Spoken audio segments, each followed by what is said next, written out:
আসসালামু আলাইকুম প্রিয় ব্যাংকার বন্ধু। আমার বিশ্বাস আপনারা সবাই বেশ ভালো আছেন। আপনাদের দোয়া এবং আল্লাহর অশেষ রহমতে আমিও বেশ ভালো আছি। আমি লিমন সরকার, প্রভাষক 36তম বিসিএস, হিসাব বিজ্ঞান বিভাগ, নওগাঁ সরকারি কলেজ, নওগাঁ। আজকের ক্লাসে জানাচ্ছি স্বাগতম ব্যাংকার বন্ধু।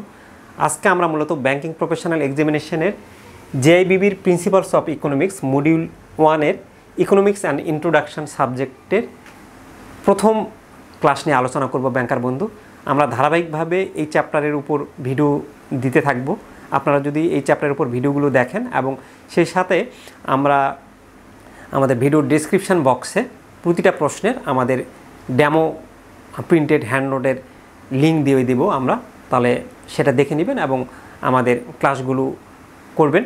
তাহলে আমার বিশ্বাস আপনারা মোটামুটি একটা ভালো আইডিয়া পাবেন যে আমাদের ক্লাসের কোয়ালিটি কীরকম এবং আমাদের পিডিএফের কোয়ালিটি কীরকম। তো চলেন ব্যাংকার বন্ধু, আজকে আমরা মূলত কী নিয়ে আলোচনা করব সেটা একটু দেখে নেই ব্যাংকার বন্ধু। তার আগে আমরা একটু আপনাদের এই ফার্স্ট চ্যাপ্টারের ইকোনমিক্সের সিলেবাসটা কি আইবিবি টেক্সট বুকে সেটা একটু দেখে নেই ব্যাংকার বন্ধু, এবং এই টপিকসগুলোর মধ্যে কোনগুলো থেকে প্রায় প্রতি বছর প্রশ্ন এসে থাকে বা কোন টপিকসগুলো গুরুত্বপূর্ণ সেটা আমি একটু আপনাদের বলে নিই। প্রথমেই আমাদের বলছে যে এখানে ডেফিনেশন পড়তে হবে মাইক্রো ভার্সাস ম্যাক্রো, অর্থাৎ মাইক্রো ইকোনমিক্স এবং ম্যাক্রো ইকোনমিক্স, সামষ্টিক অর্থনীতি এবং ব্যষ্টিক অর্থনীতির পার্থক্যগুলো কী, বৈশিষ্ট্যগুলো কী কী সেটা নিয়ে আমাদের জানতে হবে, এবং এটা খুব গুরুত্বপূর্ণ প্রশ্ন যে সামষ্টিক অর্থনীতি বা ব্যষ্টিক অর্থনীতি কাকে বলে। এরপর আছে আমাদের পজিটিভ ইকোনমি এবং নর্মেটিভ ইকোনমিক্স, খুব বেশি গুরুত্বপূর্ণ না ব্যাংকার বন্ধু। স্কারসিটি, দুষ্প্রাপ্যতা একটু গুরুত্বপূর্ণ এখান থেকে প্রশ্ন আসে। রিসোর্সেস, অপরচুনিটি কস্ট খুবই গুরুত্বপূর্ণ, প্রায় প্রতি বছর অপরচুনিটি কস্ট থেকে অপরচুনিটি কস্ট কাকে বলে বা অপরচুনিটি কস্ট এর শর্ট নোট অপরচুনিটি কস্টের সম্পর্কে আসে। তো সেক্ষেত্রে অপরচুনিটি কস্ট নিয়ে আমাদের পড়তে হবে। এছাড়াও আমাদের circular flow, production possibilities curve, production possibility curve আমাদের খুবই গুরুত্বপূর্ণ ব্যাংকার বন্ধু। এই প্রোডাকশান পসিবিলিটি কার্ভ থেকে আমাদের প্রতি বছর প্রশ্ন আসে সাধারণত।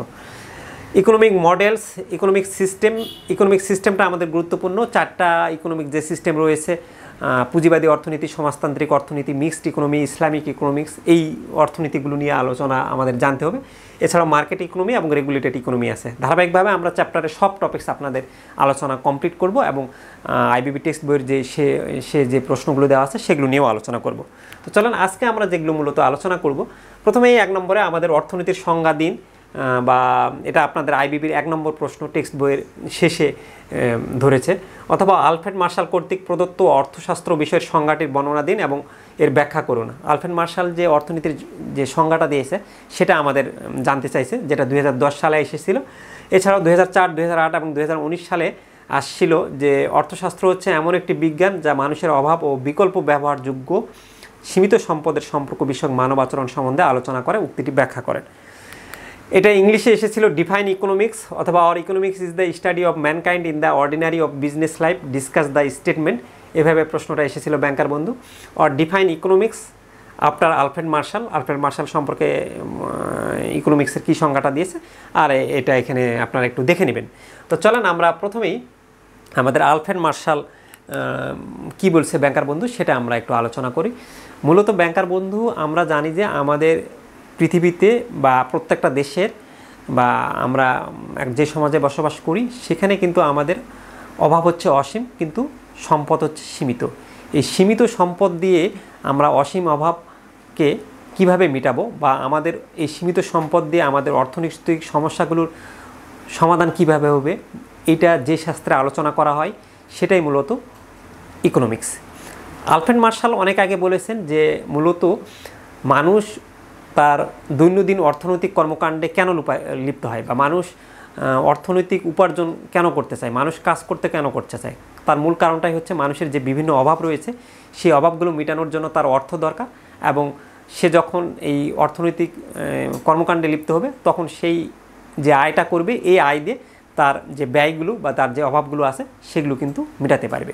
তাহলে এই যে দৈনন্দিন সাধারণ কার্যাবলীর মধ্যে মানুষ যে আয় করছে এবং এই তার সীমিত আয় দিয়ে তার তো অভাব অসীম, একটার পর একটা অভাব আসতেই থাকে। তাহলে এই সীমিত আয় দিয়ে এই তার অভাবগুলোর প্রায়োরিটিস করে যখন সে মেটাবে সেটাই হচ্ছিল আলফ্রেড মার্শালের মধ্যে অর্থনীতি। তো চলেন আমরা একটু বইয়ের ভাষায় পড়ি যে আলফ্রেড মার্শাল কি বলছে। এই যে আলফ্রেড মার্শাল বলছে, এখানে আমরা দেখতে পাচ্ছি যে অভাব পূরণের লক্ষ্যেই সমাজের মানুষ দৈনন্দিন নানামুখী অর্থনৈতিক কর্মকাণ্ডে লিপ্ত থাকে। একদিকে মানুষ আয় উপার্জন করে, আবার অন্যদিকে অভাব পূরণের লক্ষ্যে অর্জিত আয় ব্যয় করে। কিভাবে আয় উপার্জন হবে এবং কিভাবে তা অভাব পূরণে ব্যয় হবে তা দৈনন্দিন জীবনের সাধারণ কার্যকলাপের অন্তর্ভুক্ত। আলফ্রেড মার্শাল দৈনন্দিন জীবনের এরূপ সাধারণ কার্যকলাপকেই অর্থনীতি বলে আখ্যায়িত করেছেন। এরপর আমরা এটাই ব্যাংকার বন্ধু আরেকটু আমরা যদি বলি যে ইকোনমিক্সে শুধুমাত্র এই দৈনন্দিন বিষয়গুলোই নিয়ে, দৈনন্দিন মানুষের অর্থনৈতিক কর্মকাণ্ডগুলো নিয়েই তো আলোচনা করে না, আমাদের সমাজ পর্যায়ে বা রাষ্ট্র পর্যায়ে আমাদের যে অর্থনৈতিক সমস্যাগুলো রয়েছে বা একটা রাষ্ট্রর কিন্তু অনেক অভাব রয়েছে, সেই অভাবগুলোর মেটানোর জন্য রাষ্ট্রর কিন্তু সম্পদ সীমিত। তাহলে রাষ্ট্র পর্যায়ে বা আন্তর্জাতিক পর্যায়ে বা সমাজ পর্যায়ে যখন আমরা অর্থনৈতিক সমস্যার সমাধান আলোচনা করব, সেটা হলো অর্থনীতি। তো এটাই বলছে অর্থনৈতিক সমস্যা ও তার সমাধানের আলোচনা শুধু এখন ব্যক্তি মানুষের দৈনন্দিন জীবনের সাধারণ কার্যকলাপে সীমাবদ্ধ নেই, বরং তা ব্যক্তি থেকে সমাজ ও রাষ্ট্রীয় জীবনে, রাষ্ট্র থেকে আন্তঃরাষ্ট্রীয় পরিমণ্ডলে বিস্তৃত হয়েছে। অবশ্যই এর ফলে অর্থনীতির মূল চরিত্রের বদল হয়নি। সুতরাং যে বিষয় মানুষের ব্যক্তিক, সামাজিক, রাষ্ট্রিক ও আন্তর্জাতিক অর্থনৈতিক সমস্যার স্বরূপ বিশ্লেষণ করে এবং প্রাপ্ত সম্পদের যথাযথ ব্যবহারের মাধ্যমে সমাধানের পথ নির্দেশ করে তাকে অর্থনীতি বা অর্থশাস্ত্র বলা হয়। তো এই ছিল আমাদের ইকোনমিক্সের, আলফ্রেড মার্শালের ইকোনমিক্সের সংজ্ঞা ব্যাংকার বন্ধু। আমরা আরেকটা প্রশ্ন পড়ি আমাদের যে হ্যান্ডনোট, প্রিন্টেড হ্যান্ডনোটে আমরা 2 নম্বর প্রশ্নটা আলোচনা করছি যে economics is the science of wealth, discuss this statement or definition of Adam Smith with criticism. Adam Smith যে ডেফিনেশনটা দিয়েছে, এই অ্যাডাম স্মিথের ডেফিনেশনটা সমালোচনা সহ আলোচনা করো। তো অথবা বলছে যে আমাদের অর্থনীতি একটি সম্পদের বিজ্ঞান, উক্তিটি ব্যাখ্যা করুন বাংলায়। 2018 সালে এটা এসেছিল ব্যাংকার বন্ধু। অথবা অ্যাডাম স্মিথের অর্থনীতির সংজ্ঞা ও সমালোচনা প্রদান করুন। তাহলে অ্যাডাম স্মিথ মূলত ব্যাংকার বন্ধু অর্থনীতিকে সম্পদের বিজ্ঞান হিসেবে আলোচনা করছেন এবং ওনার মতে যে একটা দেশের সম্পদ যেগুলো আছে সেগুলোর প্রকৃতি এবং সে কিভাবে এই সম্পদগুলো আহরণ করলো, সেটাই হলো ইকোনমিক্স। আর এটা তার ওয়েলথ অফ নেশনস গ্রন্থে তিনি এই বিষয় নিয়ে আলোচনা করেছেন। মূলত সম্পদকে সেন্টার করে উনি ইকোনমিক্সের সংজ্ঞা দিয়েছেন। তো উনি কি বলেছেন চলেন আমরা আরেকটু ভালো করে দেখি। উনি বলেছেন যে অর্থনীতি হলো এমন একটি বিজ্ঞান যা জাতিসমূহের সম্পদের প্রকৃতি ও কারণ সম্পর্কে অনুসন্ধান করে। তিনি আরও বলেন যে মানুষ বেশি সম্পদ আহরণ করতে পেরেছে বলেই অর্থনীতির উন্নয়ন হয়েছে। উনি বলছেন যে একটা রাষ্ট্রের অর্থনীতির উন্নয়ন হয়েছে কি, তারা বেশি সম্পদ আহরণ করতে পারছে বলে। সেই সম্পদটা কীভাবে আহরণ করছে সেটাও উনি আলোচনা করছেন। মানুষের অর্থনৈতিক কার্যক্রম মূলত সম্পদ বৃদ্ধির জন্য ডিজাইন করা হয়। তো ব্যাংকার বন্ধু আমরা একটু অ্যাডাম স্মিথের এবার যে উনি অর্থনীতির যে সংজ্ঞাটা দিয়েছেন তার কিছু সমালোচনা রয়েছে, সেই সমালোচনাগুলো নিয়ে আলোচনা করি। আমাদের প্রথম সমালোচনা রয়েছে যে প্রথমেই বলছে যে এখানে যে উনি যে সংজ্ঞাটা দিয়েছেন এই সংজ্ঞাটা অসম্পূর্ণ। তো এখানে আর কি বলছে যে মানুষের অসীম অভাবকে সীমিত সম্পদের সাহায্যে পূরণের কোনো দিক নির্দেশনা অ্যাডাম স্মিথের সংজ্ঞায় নেই। আমরা জানি যে আমাদের অভাব একটার পর একটা আসতেই থাকে, কিন্তু এই সকল অভাবকে তো আমাদের সীমিত সম্পদ দিয়ে আমরা মেটাতে পারবো না। তো এই সীমিত সম্পদ দিয়ে কীভাবে অভাবটাকে মেটাবো এটা নিয়ে কিন্তু উনি ব্যাখ্যা করেন নাই। এই জন্য আমরা বলতেছি সংজ্ঞাটা অসম্পূর্ণ। আমাদের 2 নম্বর বলছে যে সম্পদের সুস্পষ্ট ব্যাখ্যা নেই।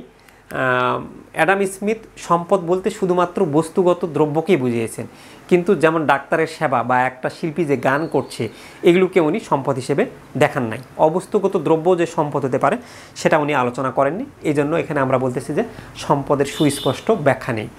এরপর আমরা দেখি আর কি সমালোচনা বলতে পারি। উনি এই সম্পদের উপর অধিক গুরুত্বারোপ করছেন এবং সম্পদের উপর অধিক গুরুত্বারোপ কারণে এটা কিন্তু মানব কল্যাণটা উপেক্ষিত হয়েছে ব্যাংকার বন্ধু।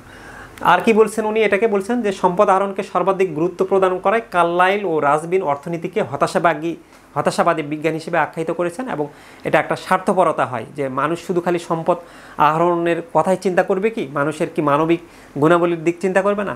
তাহলে তো এটা ঠিক হইল না।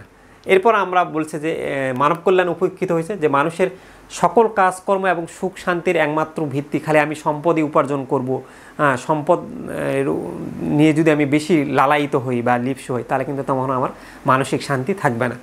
এই জন্য বলছে যে এখানে মানব কল্যাণ উপেক্ষিত হয়েছে, যে মানুষের কল্যাণের ধারণাটা আমরা উপেক্ষা করে ফেলছি। এই ছিল ব্যাংকার বন্ধু আমাদের অর্থনীতির সংজ্ঞা। আমরা মূলত দুইটা অর্থনীতির সংজ্ঞা পড়লাম, একটা হলো আলফ্রেড মার্শাল কী বলছেন আর অ্যাডাম স্মিথ অর্থনীতির কী বলছেন, এবং সেই অ্যাডাম স্মিথের সমালোচনা করছিলাম। তো আজকের ক্লাসে এতটুকুই ব্যাংকার বন্ধু। আমরা নেক্সট ক্লাসে যেটা আলোচনা করব যে explain the terms want and scarcity as understanding in economics. ইকোনমিক্সের ওয়ান্ট এবং স্কারসিটি বলতে কী বোঝেন, এবং scarcity brings in the problem of choice, যেটা কিনা আপনাদের 98তম ব্যাংকিং প্রফেশনাল এক্সামিনেশনে এসেছিল এবং আইবিবি টেক্সট বুকের 2 নম্বর প্রশ্ন। তো এটা আমরা নেক্সট ক্লাসে আলোচনা করব ব্যাংকার বন্ধু। ততক্ষণ আপনারা ভালো থাকবেন, সুস্থ থাকবেন, অ্যাক্টিভ থাকবেন। আপনাদের জীবনের মঙ্গল কামনা করে আজকের ভিডিও এখানেই শেষ করছি। খোদা হাফেজ, আসসালামু আলাইকুম।